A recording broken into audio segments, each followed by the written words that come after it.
Hey guys, so Pixar has released the not so highly anticipated Cars 3. Now personally, I've never really been a big fan of the Cars franchise, but I have been a very big fan of the Pixar franchise, the whole Pixar universe. So, just by being a fan, I did have to see Cars 3 as I do every Pixar film. So Cars 3 is the continuation of the story of Lightning McQueen, the famous race car that we've learned to love and know in the past two films. At least in the first one, not so much in the second one. But it's essentially his continuation story. He's getting a little bit older, a little bit slower, and there's a new racer on the scene by the name of Jackson Storm, who's voiced by Armie Hammer, who's essentially taking over the entire racetrack scene. There's a lot of new cars coming into the racing world, a lot of old cars moving out. Lightning McQueen is struggling with where he fits in, so he gets a new trainer by the name of Cruz Ramirez, who's voiced by Cristela Alonso, and essentially he's training in order to become faster and able to beat Jackson Storm and become the top racer again. Now again, I really was not highly anticipating this film. I've never really been a big fan of the Cars franchise. The first one was pretty good. The second one was a massive departure. It was a big disappointment for a lot of people. I wasn't quite as disappointed with it as others, but I do understand how much of a massive departure it was from the original.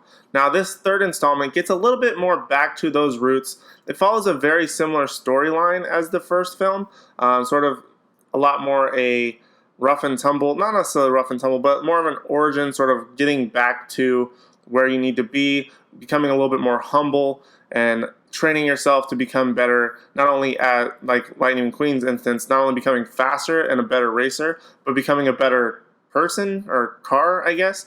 But that's essentially where this story has its heart, and it feels good to got back to that as opposed to, again, the massive departure that was Cars 2. And to be completely honest, this film did feel very much like should have been the sequel that Cars 2 should have been. It feels like it should have had those same themes carry out from the original and into the sequel. Now, there are some things that play out toward the third act of this film that pretty much solidify it as it had to be the third in the franchise. But I feel like this one should have been the sequel. I just wish that Cars 2 would have been a better sequel and a better bridge from Cars 1 to Cars 3. Now, as far as the film is concerned, I feel like this movie was fine. It didn't necessarily blow me away. It felt very, again, reminiscent of the original, but it didn't necessarily blow me away. Maybe it's just because I'm not a big Cars franchise person. It still amazes me that there have been three Cars films in the entire span that it's taken to try and get out an Incredibles 2.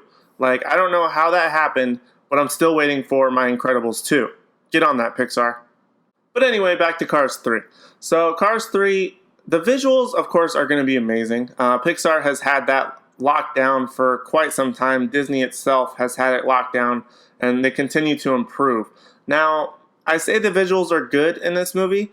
I think they are good, but it's mainly when you see something sort of cinematic or a very beautiful scene, very scenic type of shots. Those ones are definitely beautiful.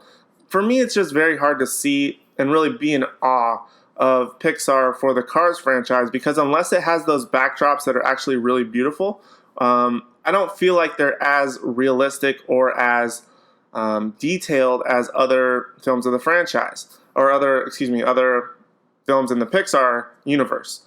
I just feel like it's a bunch of like shiny plastic and hard metal that's very shiny and easy to sort of make computer generated. I'm not a big computer generated animated person that can make these things, but it kind of feels like it's one of the easiest things you could probably make and still kind of get away with it. Now, kids still buy it, and it's been a massive franchise for years, and kids love it and buy the toys, and that's how they keep going.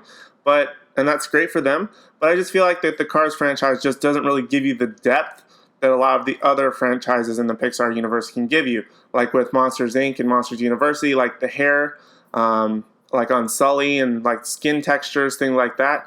I just feel like unless there's like water in the scene or something like scenic, it just all fades away and it just becomes a bunch of plastic and metal.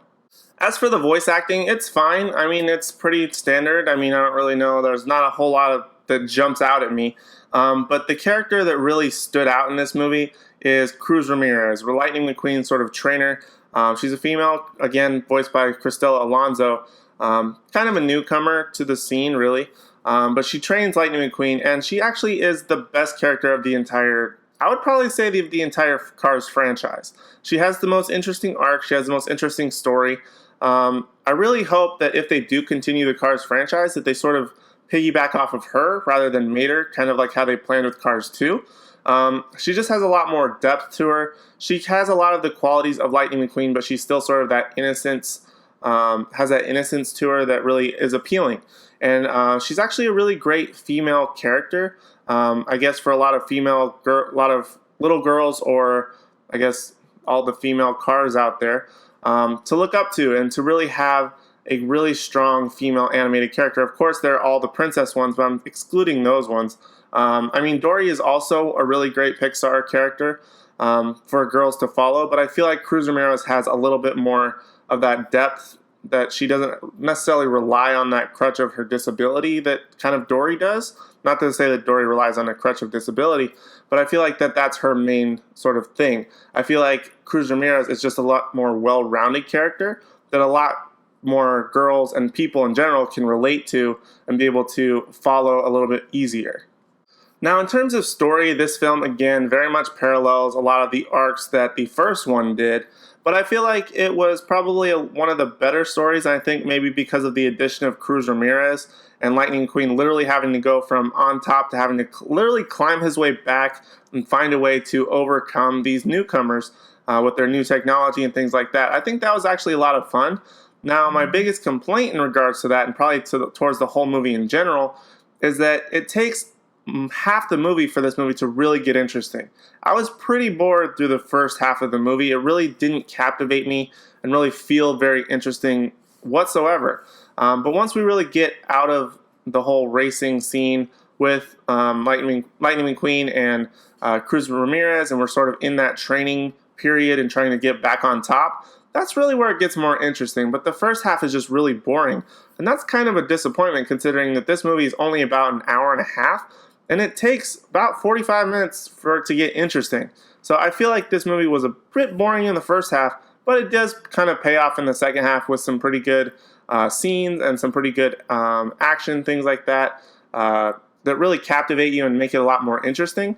And the ending is a little bit weird for me for the ending. It starts to jump the shark a little bit.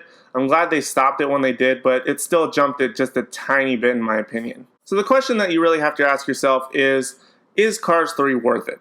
And in my opinion, yes and no. It's really sort of dull in that first half. It's a great movie to sort of look at, great for kids to enjoy. I'm sure they can sit through it just fine. It's got pretty good characters. Again, the addition of the new character was pretty great. I really like that a lot. I think they can really move forward with that instead of Lightning McQueen. At least I'm hoping so. But it's okay. If you can get through that first half, the second half is much more rewarding. And for that reason, I have to give Cars 3 a C-. So guys, those are my thoughts on Cars 3. If you've seen it, please feel free to let me know your thoughts and opinions in the comment section down below. Also, while you're down there, if you feel so inclined, please leave a like, as well as hit that big subscribe button so you can subscribe and see future videos. Hit that notification bell as well if you feel like you want to be notified when a new video comes out. I know they're kind of few and far between, but I'm really working on trying to develop some new things for my channel. So hopefully that will improve and I can start making a little bit more frequent videos again. But be sure to hit the subscribe button. And that's pretty much all I have for right now for Cars 3. Thank you guys so much for watching, and I hope to see you in the next one.